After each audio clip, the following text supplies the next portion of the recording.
این سوال ازتون بپرسم و اینجا این سوال رو جواب بدیم. آیا ازدواج بدون رابطه جنسی حالا طبیعی هست، شدنی هست یا نه؟ ببینید شاید خیلی جاها شنیدید که یه زندگی سالم، یه ازدواج درست و حسابی اصطلاحاً، یه زندگی با کیفیت 3 بعد داره. یعنی ما یه مثلث داریم دیگه، یعنی 3 رأس مثلث. یکی صمیمیت باید باشه، یکی تعهد باید باشه و یکی رابطه جنسی. پس یک زوج خوب، یک رابطه با کیفیت باید این 3 بعد درش وجود داشته باشه: صمیمیت، تعهد، صمیمیت عاطفی، تعهد و رابطه جنسی.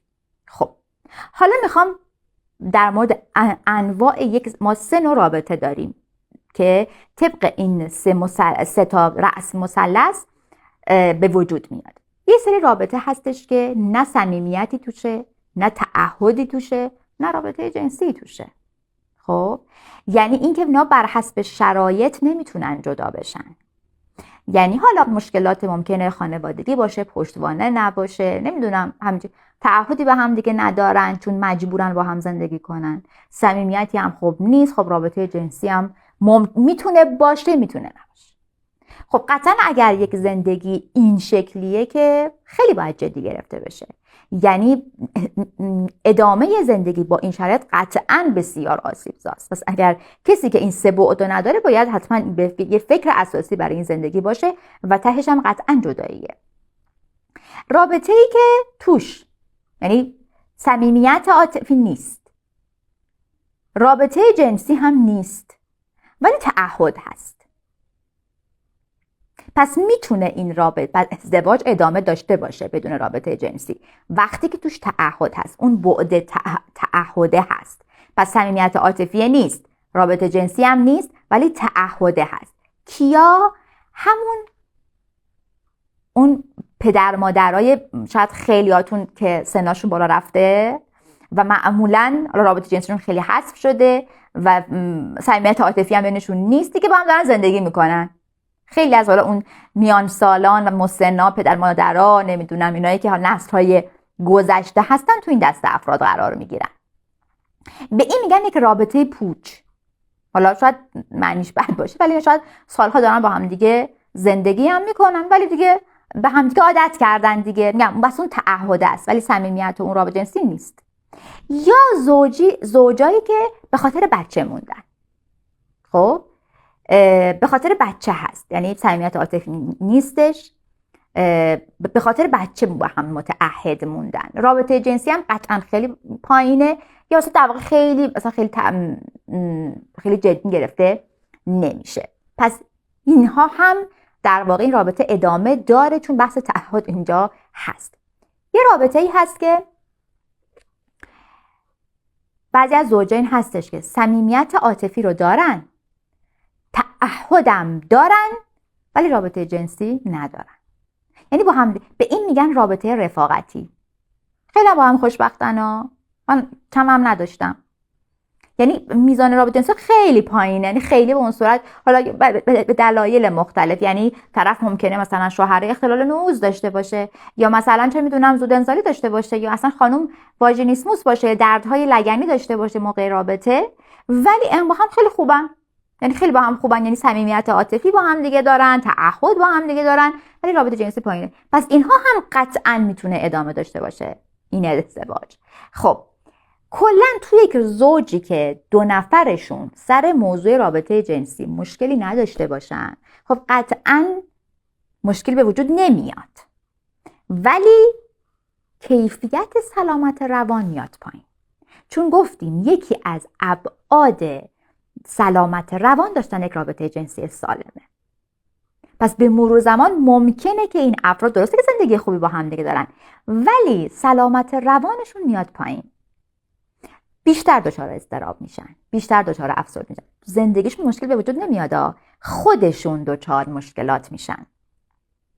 پس داشتن رابطه جنسی از رکن یعنی رابطه جنسی سالم و با کیفیت جزء رکن مهم یک زندگی سالم هستش.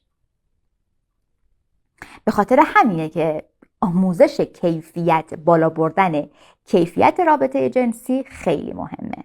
یعنی ما باید یاد بگیریم چطوری مخصوصاً شروع رابطه که قطعاً رابطه جنسی کیفیتش بالاست، حالا به هر دلیل، شاید به دلایلی پایین باشه، ولی به مرور زمان اگر من زایمان داشتم، اگه بچه اومده، من اگر چند سال از زندگیم گذشته، قطعاً کیفیت رابطه جنسیت پایین اومده و باید روی این قضیه کار بکنی و بهبودی صورت بگیره. که میخوام اینجا یه مژده بهت بدم.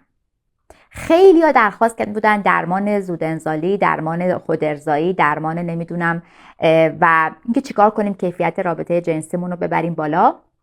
اینجا میخوام مژده بهت بدم که به خاطر درخواستای زیادشون ما در واقع دوره تهیه کردم، دوره این که چطور بتونی بعد از این سالها اگر دچار زایمان شدی، اگر اینکه میلت اومده پایین، میخوای یک رابطه جنسی خوبی داشته باشی و کیفیت تو ببری بالا، دارم یه دوره‌ای رو تهیه میکنم، دارم در واقع اونجا به یاد میدم دقیقاً چی کار بکنی، هم برای کسایی که زودانزال هستن، هم برای کسایی که خودارضایی دارن، هم برای کسایی که اختلال نعوذ دارن، هم و مهمترین قضیه اینه که همه اینا کنار و چطور یک زن و مرد کیفیت رابطه جنسیشون رو ببرن بالا با در واقع متدای بسیار جدید روز. دارم اینو بهت یاد میدم و حتما در چند روز آینده در اختیارت قرار میدم. این مژده رو خواستم که امروز بهت بدم که دیگه نگران این موضوع اصلا نباشی.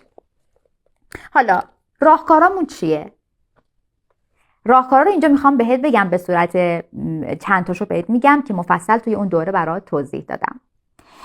یکیش اینه که تو بالا بردن کیفیت جنسی، رابطه جنسی، باید صداقت، همکاری و شجاعت وجود داشته باشه. 3 تا رکن اساسی.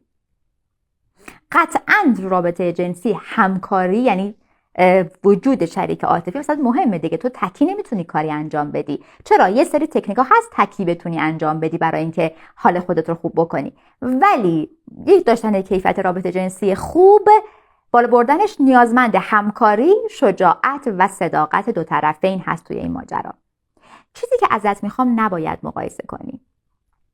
معمولا خب خانم‌ها وقتی دور هم میشینن، معمولا حالا در مورد کیفیت رابطه جنسیشون حرف میزنن، تعداد دفعات رابطه جنسیشون، اینا کلا بین زن‌ها خیلی رواجه دیگه، یعنی صحبت میکنن راجع به این موضوع. قطعا وقتی مقایسه میکنیم و میبینیم که مثلا شوهر اون داره چیکار میکنه، وای مثلا ما بی کیفیته، ما اصلا این کارا رو برامون نمیکنه، خب این قطعا مقایسه باعث سرد شدن بیشتر تو میشه و باعث نگاه نقد شدن میشه. اینو بدون تعداد روابط جنسی توی هر زندگی متفاوته، متناسب با اون زندگیه. پس اصلا نمیشه گفت درسته که ما میگیم مثلا فرض کن 2 بار در هفته، 3 بار در هفته، چه میدونم فلان، ولی اینا یک ببین شاخص کلیه، ولی برای هر زندگی متفاوته، متناسب با اون زندگی و با اون شرایط. پس لطفا اصلا نباید مقایسه کنی. مثلا مردها هم حالا اگر که چه میدونم حالا فیلم میبینه، نمیدونم حالا اون چیزای فیلم‌های پورن میبینه یا هر چیزی و حسرت اون رابطه رو میخوره، میخواد اون رابطه رو داشته باشه یا فکر میکنه، پس مقایسه نباید در واقع داشته باشه. اینو در نظر بگیر. یکی از مشکلاتی که زوجین دارن و این باعث میشه که به مرور زمان کیفیت رابطه جنسی بیاد پایین و میل جنسی بیاد پایین، این که صحبت نمیکنن. که من یعنی اصلا یکی از مشکلات اصلی اینه که چی باید بگم، چه صحبتی باید بکنم، که اینها رو حتما بهتون یاد دادم توی اون در واقع دوره که چطوری با گفتنش اینکه هم میلتو ببری بالا، هم میل خودتو ببری بالا، هم میل شریک عاطفیت رو ببری بالا، اینکه باید حرف بزنم توی اون رابطه، صحبت بکنم. یکی دیگه از چیزایی که وجود داره صمیمیت رابطه است. یادت میاد روزای اول رابطه کیفیت چجوری بود؟ چی کارا برا هم دیگه میکردید؟ به مرور زمان کم شد. اون جاهایی که با هم میرفتید، کادو میگرفتید، خب همه این اون جذابیتی که برای هم دیگه داشتید توی لباس، توی اون، باید ما یکی از تکنیکایی که به زوجین میدیم، میگم مستلزم همکاری هر دو نفره، که اینکه بیان و روی این موضوع یک کوچولو برگردیم به اون دوران اول و اون کارهایی که اون موقع میکردیم و تو زندگیمون وارد بکنیم. اون نمیدونم اون رفتارهایی که جلوی همدیگه انجام میدادیم، نمیدونم وقتایی که برای همدیگه میذاشتیم و مخصوصا وقتی که این وسط بچه هم میاد، خب قطعا ما باید برای این زندگی براشون قانون بذاریم، برنامه ریزی بکنیم، بچه ها رو کجا بذارید، چی کار بکنید. اگه میخواید کسی که این کیفیت رابطه رو ببره بالا، باید این کارا رو انجام بده. یکی دیگه از راهکارهای خیلی هم مهمه تنظیم مجدد نقش هاست. یعنی چی؟ متاسفانه حالا به دلایل شرایط وضعیت جامعه و اقتصاد و این چیزها نقش ها خیلی با هم قاطی شده. قطعا اون زن اون بعد مردانگیش اومده بالا، سر کار میره، تو جامعه هست، با مرد و سر و کله میزنه. خب قطعا اون زنانگی که باید در واقع داشته باشه کاهش پیدا میکنه و خب این تو کیفیت رابطه جنسی خیلی اثر میذاره، میل جنسی رو قطعا کم میکنه. زنی که بعد مردانگیش میاد بالا، میل جنسیش کاهش پیدا میکنه و همینطور پس جابجایی نقش ها تو هم قاطی میشن. مرد خیلی جاها رفتارهای زنانه انجام، یعنی نه که رفتارهای زنانه، نقش های زنانه، و این مستلزم میگم شرایط ها، نفی نمیکنه بگیم نه این کار اشتباهیه. لازمه یه جاهایی برگردیم به حالت خودمون، یعنی زنانگی خودمون، مردانگی خودمون. یه مقدار این نقش ها، این وظایف باید جلوش گرفته بشه، یه مدتی به خودمون رسیدگی بشه، زن جدا مرد جدا، که بیایم اون بعد زنانگیمون رو یا بعد مردانگیمون رو بیاریم بالا و این تو کیفیت رابطه جنسی خیلی اثر میذاره. و تقویت رابطه کلامی، خب یعنی اینکه کلام در بالا بردن میل جنسی خیلی اثر داره، هم توی خودمون هم توی طرف مقابل. مخصوصا خانوم ها برای تقویت اون در واقع فانتزی جنسیشون توی ذهن خودشون که خیلی بهشون کمک میکنه، هم در رابطه با در واقع مرد، این که من از چه کلماتی استفاده کنم، چه جوری در واقع اون کلامم از چه واژه‌هایی و از چه جملاتی استفاده بکنم برای اینکه بتونم جذابتر بشم، بتونم اون در دنبال اون جذابتر شدن اون میل جنسیم رو هم بیارم بالا و یک کیفیت رابطم رو ببرم بالا، که با تمام جزئیات ما توی اون در واقع دوره همه رو یاد دادم که چطوری بتونی کیفیت رابطت رو بهبود ببخشی و خیلی بهت تو این زمینه کمک میکنه. پس نتیجه این بحث چی شد؟ این که داشتن رابطه جنسی یکی از سلامت معیارهای سلامت روان هست. میتونه ازدواج بدون رابطه جنسی ادامه داشته باشه در صورتی که اون بعد تعهد توش باشه، ولی ممکنه کیفیت سلامت افراد بیاد پایین و داشتن رابطه جنسی مستلزم یک رابطه خوب هست، ولی حتما دلیل این نمیشه که اگه ما رابطه جنسی نداشته باشیم اون رابطه تموم میشه و از بین میره و وجود نداره. خب این هم در این مورد صحبت کردیم. من کامنت ها رو باز میکنم و ببینیم اگه در این خصوص سوالی هست بپرسید.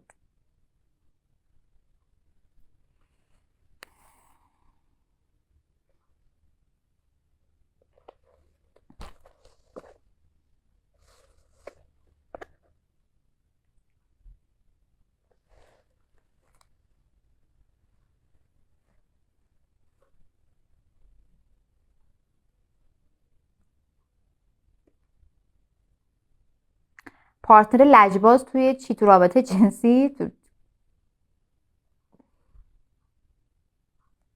سلامت بشید،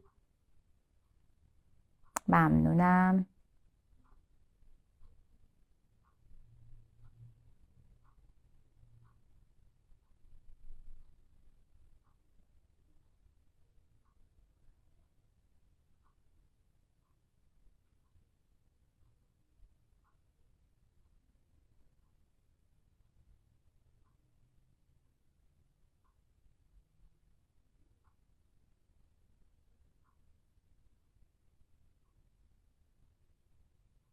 خواهش میکنم.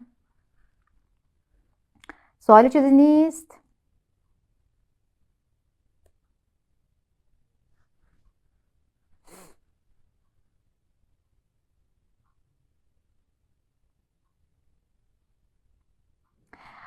اگر میل جنسی مرد بیشتر از زن باشه چیکار باید کرد؟ خب این که زن اذیت نشه. خب ما باید برای این قضیه برنامه داشته باشیم. یعنی باید یک در واقع تنظیم بین تعداد دفعات رابطه جنسی باید باشه و بیایم و میل، یعنی بیایم اگر خیلی تفاوت داره که ما باید بیایم میل جنسی زن خانم رو بالا بیاریم و اگر میل جنسی مرد خیلی بالاست خب اون میل جنسی رو باید یه مقدار متعادلش بکنیم.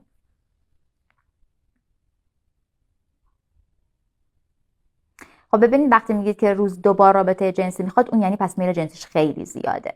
خب و روی این قضیه میشه کار کرد. یعنی ما مثلا سکس تراپ ها یا در واقع اون روان پزشکا میشه با داروی مقدار اون میل جنسی رو بیاریم پایین، خیلی زیاده. آیا مسافرت کاری همسرم و نداشتن رابطه باعث سردی میشه؟ ببینید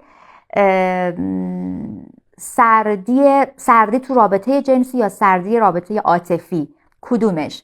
سردی رابطه عاطفی نمیشه ولی ممکنه تو رابطه جنسی بالاخره طرف دیگه عادت میکنه دیگه ولش کن، یعنی سرکوب میکنه این احساس رو. بله سیو میشه.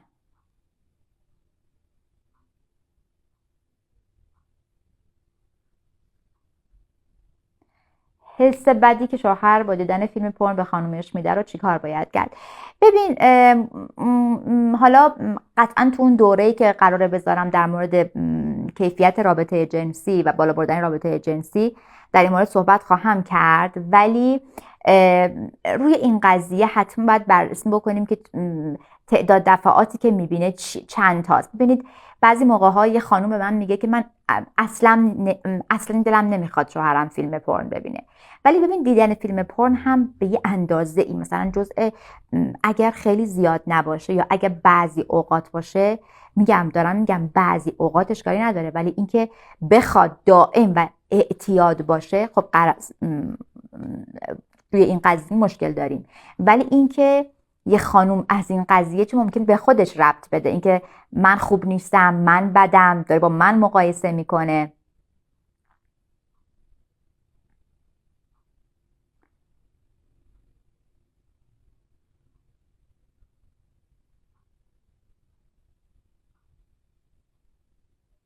اگه پسری با همون دوست باشه و همون روز اول عکس قدی خواست، یعنی همون روز اول آشنایی، خب قطعا نه. چرا باید قدی بخواد؟ یعنی دقیقا تو فاز جنسیه دیگه، یعنی دقیقا این رابطه جنسی میخواد. اگه رابطه جنسی خوب باشه و صمیمیت و تعهد کم باشه اون وقت چی؟ ببین چه سوالی خوب. ببین بله وقتی رابطه جنسی خوبه و صمیمیت و ببین تعهد وقتی کمه قطعا بحث خیانت پیش میاد. وقتی صمیمیت کم یعنی اصلا یعنی این رابطه ماندگاری نخواهد بود.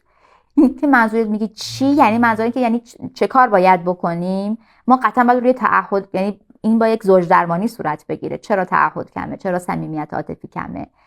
خب این رابطه ماندگار نیست.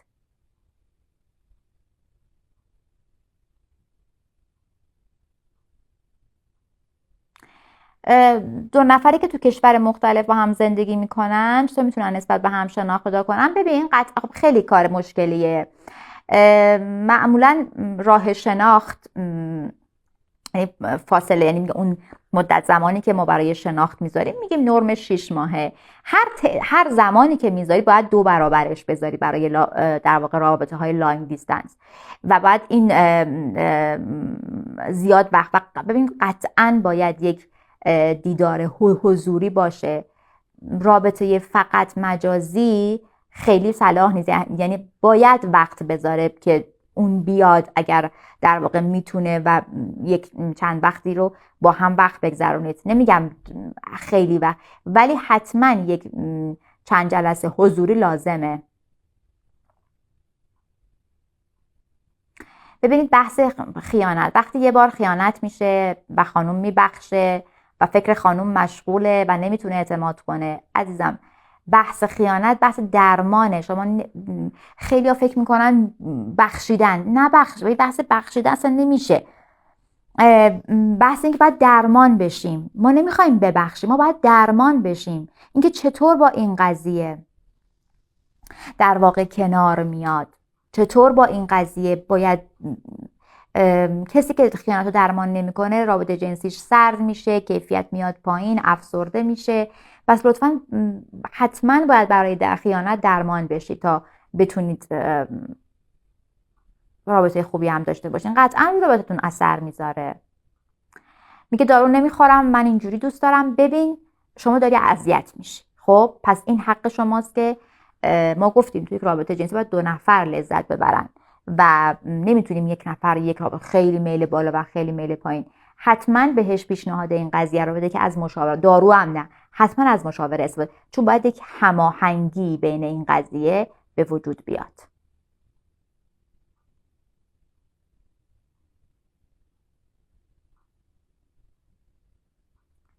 ماهی 1-2 بار رابطه کوتاه تو کدوم تقسیم بندی قرار میگیره؟ تو چی منظورتونه؟ تو اون صمیمیت تعهد رابطه رو منظورتونه؟ متوجه سوال نشدم خیلی.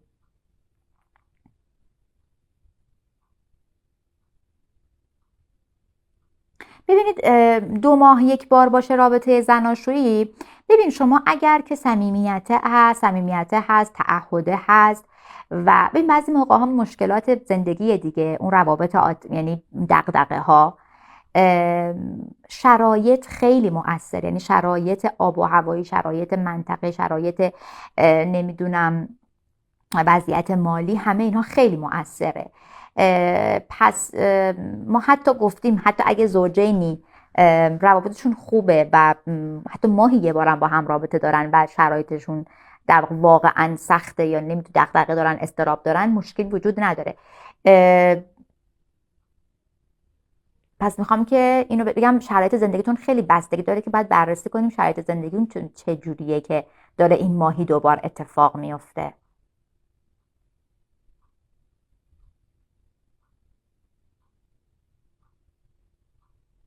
در صورتی که تعهد وجود داشته باشه، خب همون تو رابطه سالمه دیگه. اگر که میگی صمیمیت هست، تعهدم هست، رابطه جنسی هم هست دیگه تو رابطه.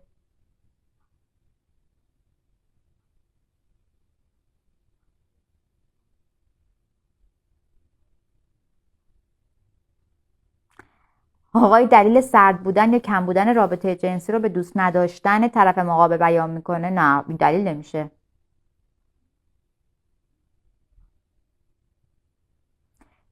اگر مردی چند بار خیانت کرده فقط در حد پیام، خب سوالتون چیه؟ یعنی بعد ببخشم یا نه؟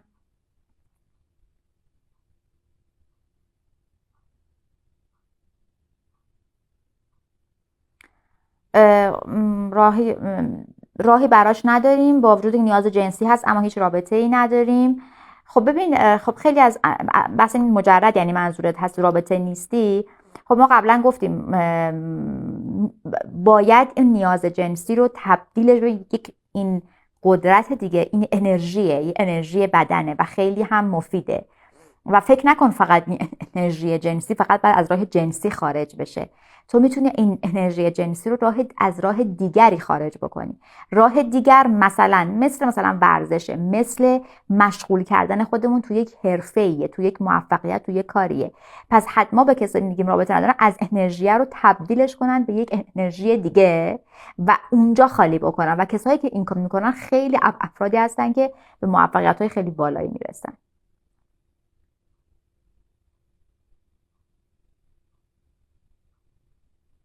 خب ببینید وقتی میگید که همسرتون سرد مزاجه و شما به رابطه شما قطعا جفتتون باید به سکس تراپ مراجعه بکنین، چون این درمان نیستش که بخوایم بگیم قطعا نیاز به تراپی داره.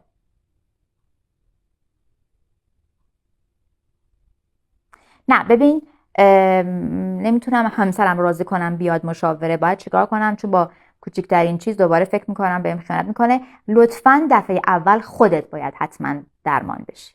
حالا اونو بذار مرحله بعدی، اول خودت.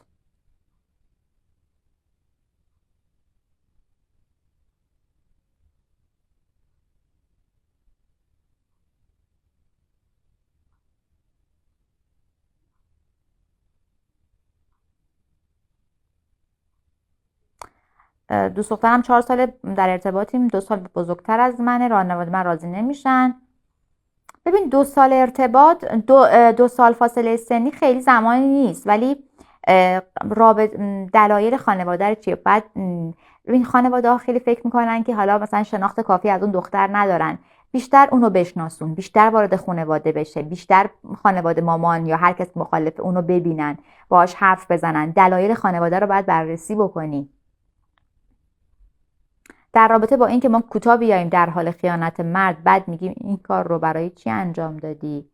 بچه داری میگه همش سر و صدا میکنی، در صورتی که شوهر مثلا وقت نمیذاره حتی با بچه‌ش بازی خب ببین عزیز، این اصلا بعد بیای بحث زوج درمانی. خب این که چند مشکل هست. یکی این که ببین به هر حال قطعا تو یک سری کمبودهایی داری که باعث شده که در واقع سر و صدا کنی و غر بزنی و همه این چیزا هست، و این هم و هی هم بارها کوتاه اومدی، همه اینا باعث یه تجمعی از این رابطه شده دیگه. پس لطفا اول مراجعه بکن توی این قضیه، روی اینکه رفتار درست رو یاد بگیری که باید چه کار انجام بدی و چجوری باید قاطعانه برخورد کنی، چجوری اعتماد نفس رو ببری بالا و اینقدر که در واقع تبدیل به غر و سر و صدا نشه.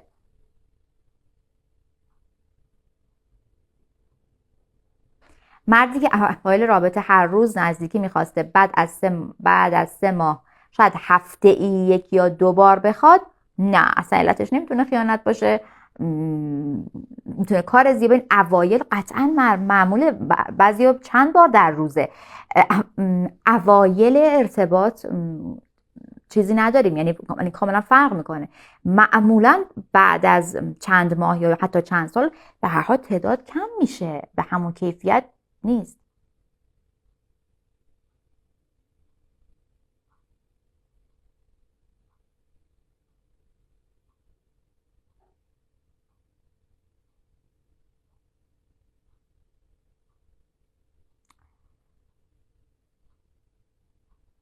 ببین وقتی میگی پارتنری که لجباز تا خودش نخواد اتفاقی نمیفته، چیکار باید کرد؟ ببین یه نکته که یک حالا راهکاری که هست، ما برای کسایی که بخوایم آموزش بدیم و تعلیم بدیم به طرف مقابل که من این نیازو دارم، این هستش که میتونه تو رابطه ای که دفعه‌ای که از تو در واقع نیاز داره و میخواد، تو در واقع نمیگم لجبازی یا بخوای اینو گرو کشی بکنی و مثلا فرض کن تو نیاز نداشته باشی و بهش بگی که مثلا فرض کن من اینو در واقع الان نمیخوام یا الان فعلا نیازی ندارم، و یه مقدار ببین ما بعضی موقع با صحبت کردن میشه، ولی بعضی موقع ها باید تعلیم بدیم، یعنی یه کوچولو باید حالا اون رفتار قاطعانه رو داشته باشیم که طرف که هر سری که مثلا فرض کن خواسته و من در واقع کوتاه اومدم، من خواستم، خب این قطعا دیگه یاد میگیره دیگه، پس یه جایی باید مقاومت رو داشته باشی. اختلاف سنی ببین بستگی به بلوغ فکری و عاطفی و رفتاری داره. خب پس هر کسی متفاوته.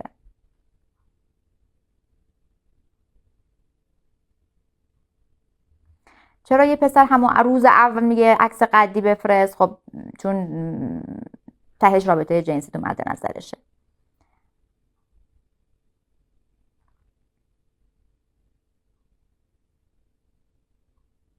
در جلسه اول آشنایی در مورد چه مسائلی باید صحبت بشه؟ در آشنایی باید در مورد رابطه گذشته هم صحبت بشه. سنتیه؟ اگه سنتی بس، اگه سنتی یا چه جوری، یعنی با هم دیگه دوست شدید یا نه ما در مورد اصلا جلسه اول ما اصلا در مورد رابطه گذشته اصلا صحبتی نمی‌کنیم. اصلا در رابطه گذشته اصلا صحبتی نباید بشه، مگر اینکه طرف بپرسه و من در واقع جوابش رو میدم، وگرنه صحبتی نباید بکنیم.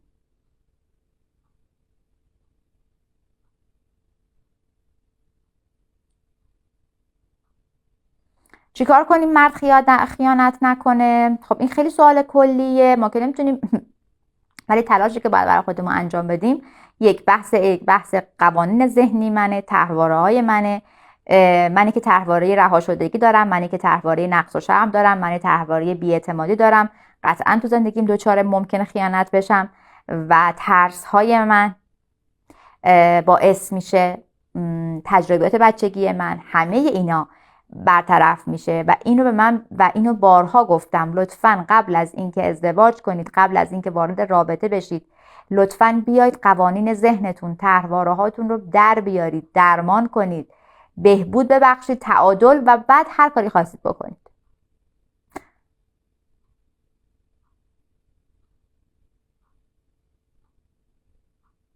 در خیانت آقایون چرا مدام کوتاه نیایم؟ عادی شده براش. خب معلومه وقتی مدام کوتاه، اصلا یعنی مسئله اصلی خودمونیم.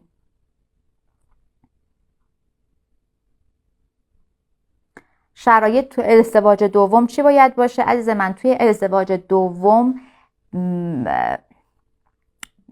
اون خطاهایی که من توی ازدواج اول کردم، اون ترس‌هایی که داشتم، اون چیزایی که اون طرحواره‌هایی که داشتم و یکی این مسئله باید درمان بشه و مهمه، چون من دوباره ممکنه جذب یه آدمی بشم یا یه آدمی که به صورت مشابه همون ویژگی ها رو داشته باشه. این واسه خیلی مهمه. پس باز دارم بهتون میگم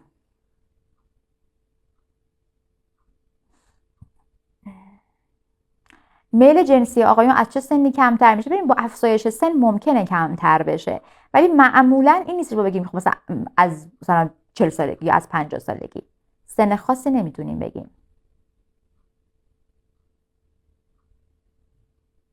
چرا مردا میرن با زنی بی لول تر از همسر خودشون؟ ببین خیلی سوال خوبیه به چند دلیل. یک، به خاطر اینکه در مقابل همسرش دچار اعتماد به نفس پایینه و خودش رو اون کمبودهاش رو، یعنی اون کمبودهایی که از لحاظ اعتماد به نفس داره میخواد با یه نفر دیگه برابر بکنه. ممکنه اون زنانگی پایینی داشته باشه و اون زنی که لولش پایینه به اصطلاح قدرت زنانگی بالایی داشته باشه. این خیلی مهمه و اکثرا ما میبینیم مردها یعنی توی خیانت میرن سراغ زنهایی که خیلی پایین تر از زنش خودشونه، از لحاظ قیافه، از لحاظ همه چیز، ولی اون یک زنانگی داره که این نداره.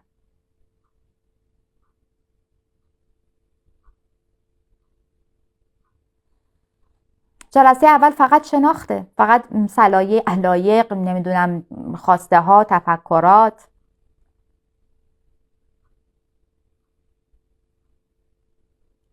خب دیگه فکر کنم باید به اتمام برسونیم. خب سوالا خیلی زیاده. رابطه جنسی چند بار در هفته؟ خب گفتیم این بستگی به هر خانواده داره.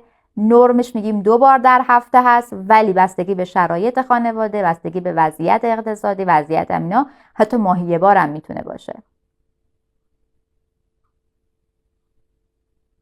لایو سیو میشه، لایو رو دوباره نگاه کنید. ببین عزیزم، چطور نگاه کردن مرد به پورن کامل از بین میره؟ من چیزی که دارم میبینم اسم میکنم دچار شما وسواس هستی یا اینکه حساس روی این قضیه هستی. باید بیشتر باید روی این قضیه رو خودت ببینیم چقدر این مسئله برات دردناک و حساسه. اینو باید بیشتر بررسی کنیم. خب دیگه وقتمون به اتمامه.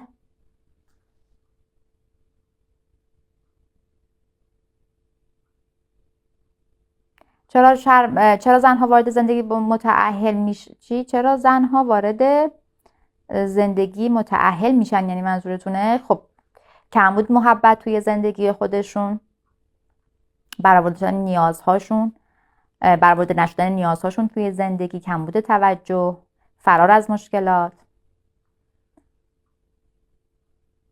کسی که اعتماد به نفس پایینی داره، نتونه مشکلاتش رو حل بکنه، مجبور تو اون زندگی بمونه.